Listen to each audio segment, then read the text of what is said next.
Habis itu ada lagi yang namanya anaknya siapa ya? Anaknya Yehuda. Yehuda ini anaknya Nabi Yakub. Yehuda yang sekarang jadi Yahudi. Yehuda ini menyuruh anaknya sendiri gitu ya kalau nggak salah ya. Iya, anaknya sendiri. Yehuda menyuruh anaknya sendiri untuk mendekati istri kakaknya atau kakak ipar dan mantap-mantap sama kakak ipar sendiri. Coba. Itu bisa dilihat ya Kang di dalam Bible. Ada dalam Bible, nggak usah saya bongkar sekarang. Ini inti.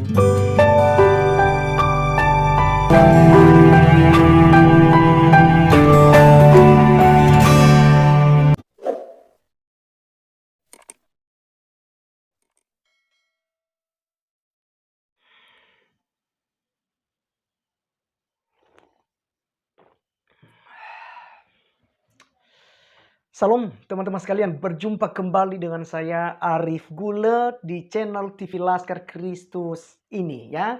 Ini channelnya kita bersama teman-teman, untuk kita membela iman kita dan juga untuk ya memberikan pemahaman-pemahaman firman Tuhan bagi umat Kristen yang ada di Indonesia. Nah teman-teman, kali ini kita akan melanjutkan pembahasan tentang Erik yang ya sekali lagi saya katakan bahwa kalau bilang goblok ya goblok teman-teman, bersama dengan Adam ini. Ini saya sudah sering bahas juga mereka ini, baik si Adam maupun juga si Erik ya. Nah teman-teman, pada kesempatan kali ini kita akan meluruskan lagi tentang kekeliruannya untuk menceritakan kisah Alkitab. Kenapa? Dia menuduhkan bahwasanya itu ada hal-hal yang tidak wajar dituliskan di dalam Alkitab. Karena itu ya sangat berbahaya. Bisa dikatakan ya kalau semacam itu ceritanya berarti Alkitab itu bukan kitab suci. Oleh karenanya teman-teman sekalian, mari kita langsung saja dulu untuk melihat videonya supaya kita bisa berkomentar secara bersama-sama nanti. Ini videonya. Ada lagi yang namanya anaknya siapa ya? Anaknya Yehuda. Yehuda ini anaknya Nabi Yakub. Yehuda yang sekarang jadi Yahudi. Yehuda ini menyuruh anaknya sendiri gitu ya kalau nggak salah ya. Iya, anaknya sendiri. Yehuda menyuruh anaknya sendiri untuk mendekati istri kakaknya atau kakak ipar dan mantap-mantap sama kakak ipar sendiri. Coba. Itu bisa dilihat ya Kang di dalam Bible. Ada dalam Bible, nggak usah saya bongkar sekarang. Ini intinya aja ya. Ayatnya lebih ngeri kalau dibaca, nggak pantas untuk kita inilah gitu aja, ya. Jadi intinya gitu. Jadi kakak iparnya didekati oleh anaknya Yehuda, dan setelah melakukan itu apa ya bahasa? Ya, teman-teman sekalian, itulah fitnahan dan juga olok-olokan yang dilakukan oleh si Erik ini dan juga Adam ya di channel Ngaji Cerdas. Teman-teman sekalian, tentu saja hal ini merupakan sebuah pelecehan terhadap iman kekristenan. Dan ya lagi-lagi teman-teman sekalian, tentu saja pihak kepolisian pun tidak akan mau urus hal ini. Karena katanya itu harus dilaporkan dulu ya. Jadi orang Kristen juga pun ya banyak kerjaan teman-teman sekalian. Jadi tidak terlalu pusing untuk melapor sini, lapor sana gitu ya. Cukup kami sebagai apologetik Kristen yang akan menjawab dan meluruskan apa yang salah. Itu aja teman-teman, tidak lebih dari situ. Oke, sekarang kita langsung saja untuk melihat kisahnya. Mari kita lihat di dalam Alkitab Kejadian pasal 38, tetapi kita akan mulai di ayat yang ke-6. Karena yang dibicarakan oleh Erik itu tentang si anaknya Yehuda yang bernama dan juga Onan, yang sama-sama nanti akan menghampiri perempuan yang bernama Tamar.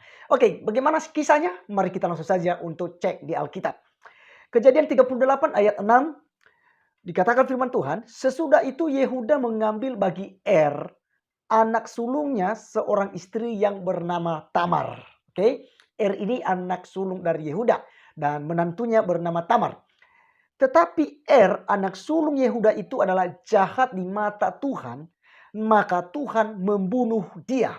Ini keras loh teman-teman sekalian ya.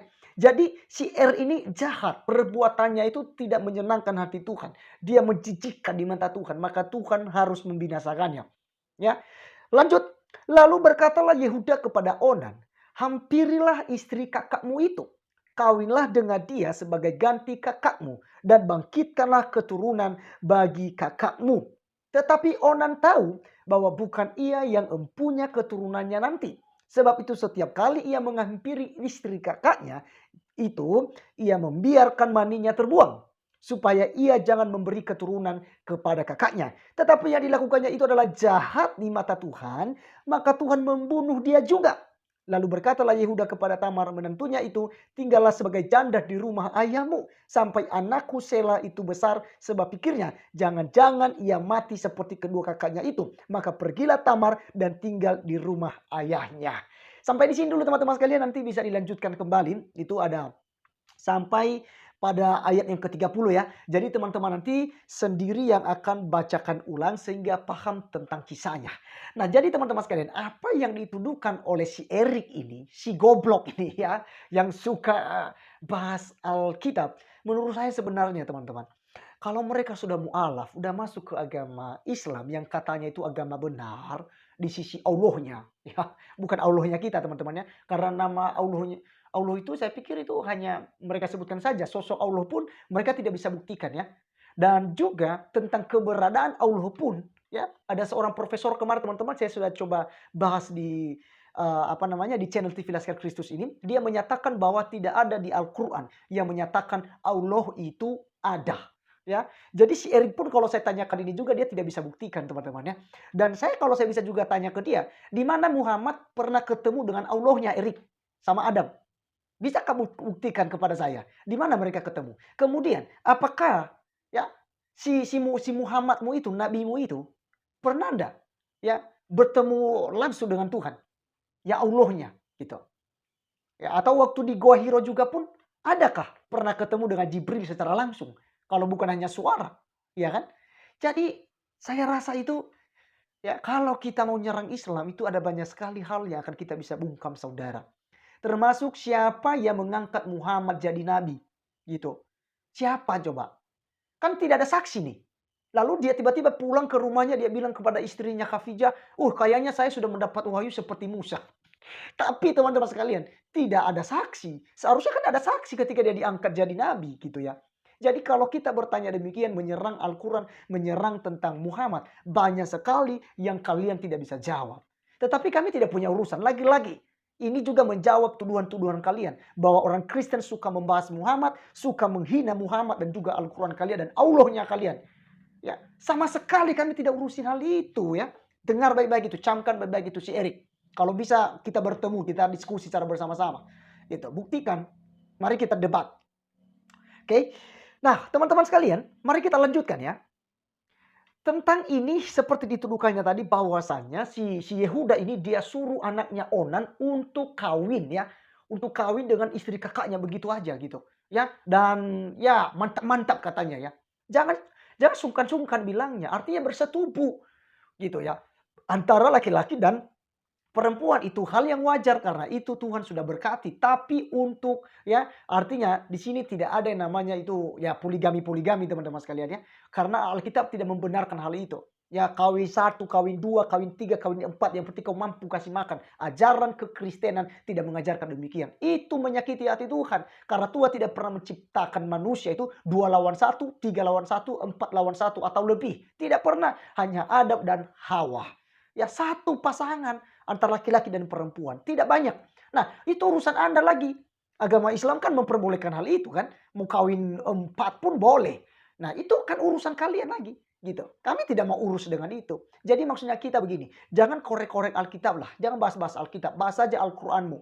Kalau kalian membahas Al-Quran itu sedang kalian membuka di muka umum di publik bahwa Al-Quran tidak lengkap. Al-Quran tidak sama sekali menceritakan tentang secara ini ya detail tentang kisah-kisah manusia pertama gitu. Ya, jadi terbatas. Nah, oke teman-teman. Alkitab catat tadi dengan yang kita sudah bacakan. Di sini kisahnya adalah sudah dibunuh oleh Tuhan. Tuhan sendiri yang mematikannya karena dia berbuat jahat di mata Tuhan.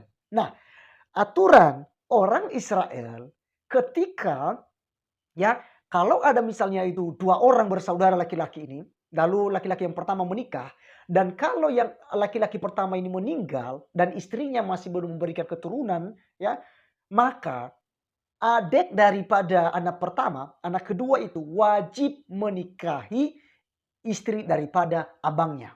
Itu hukum orang Yahudi atau Bani Israel. Itu wajib sampai sekarang juga. Gitu ya. Itu sudah menjadi ketetapan turun-temurun kepada Bani Israel. Nah, teman-teman sekalian, kisahnya di sini bahwa ketika meninggal, Tamar belum punya anak. Maka secara adat istiadat dan tradisi orang Yahudi, wajiblah ya si Onan ini ya kawin dengan istri kakaknya supaya memberikan keturunan. Dan apa yang terjadi teman-teman semua? Jadi gini, tidak ada yang namanya perzinahan di sini, ya. Jadi seperti yang dituduhkan oleh Erik ini sama sekali tidak ya menurut saya ini tidak jorok dan juga tidak salah gitu ya. Karena kakaknya itu si Tamar ini, kakak iparnya ini ya sudah cerai mati dengan suaminya yang bernama ya, dan itu secara ada istiadat dan tradisi dia punya hak ya, dan itu harus untuk nikah dengan adik iparnya yaitu si Onan. Nah, kisahnya di sini si Onan pun dimatikan oleh Tuhan, dibunuh oleh Tuhan. Kenapa? Karena di mata Tuhan jahat perbuatannya. Karena dia tahu kata Alkitab bahwa keturunan nanti kalau seandainya kakak iparnya ini melahirkan bukan untuknya. Ya ini kan begonya. Ya ini tololnya otak si Onan gitu. Nah ini menjadi contoh buat kita. Supaya kita ya bisa belajar dari sini. Jangan sampai kita melakukan apa yang dilakukan oleh dan juga Onan. Onan menghampiri kakaknya atau kawin dengan kakaknya. Tetapi dia membiarkan terbuang maninya. Ini bahasa Alkitab teman-teman sekalian. Kalau bahasa biologisnya spermanya gitu ya. Spermanya itu dia biarkan terbuang keluar gitu ya. Jadi tidak mengandunglah si Tamar itu sampai kapanpun. Dan Tuhan melihat hal itu dan Tuhan menganggap jahat. Artinya ya Tuhan tidak menginginkan terjadi demikian karena Tuhan telah memberkati manusia supaya beranak cucu dan bertambah banyak. Penuhilah bumi. Tapi si Onan ini membatasi hal itu teman-teman sekalian. Tidak melanjutkan apa yang diperintahkan oleh Tuhan. Itu sebabnya dia dimatikan oleh Tuhan juga. Sama seperti abangnya. Akhirnya si Tamar dikembalikanlah kepada orang tuanya. Yehuda menyuruhnya untuk kembali. Tinggallah sebagai janda di sana. Jadi tidak ada yang salah teman-teman semua. Jadi kalau si Erik sama si Adam itu ya yang di ngaji cerdas ini mengolok-olok Alkitab ya seperti yang dikatakannya kemarin itu juga Nabi Nuh katanya. Padahal salah teman-teman ya. Salah. Bukan Nabi Nuh ya yang kawin atau enak-enakan dengan anak-anaknya. Tapi Lot gitu ya. Dan itu pun karena kedegilan hati manusia. Bukan perintah Tuhan gitu ya. Oke. Jadi teman-teman sekalian saya rasa inilah pembelaan yang kita bisa jelaskan kepada Erik dan saya harap Erik bertobatlah ya. Karena bagaimanapun saudara menjatuhkan tentang kekristenan. Kristen tidak akan pernah bisa musnah. Apapun cara kalian untuk menghancurkan kekristenan. Kristen akan terus maju. Injil tetap diberitakan. Ya, di Indonesia ini Injil tetap diberitakan. Kalian membelenggu orang-orang Kristen, para pendeta. Kalian lapor ya seperti Muhammad Aceh. Kalian laporkan, dipenjarakan, disiksa dalam penjara. Tapi ingat, firman Tuhan tidak akan pernah kembali dengan sia-sia. Setiap firman Tuhan yang sudah kami sampaikan, itu dia akan berbuah. Maka kalian akan malu sendiri. Oleh karenanya teman-teman sekalian, terima kasih sudah menonton sampai selesai video ini. Dan kiranya ini menjadi berkat buat kita semua. Sampai ketemu di video saya yang selanjutnya. Tuhan Yesus memberkati kita. Salam.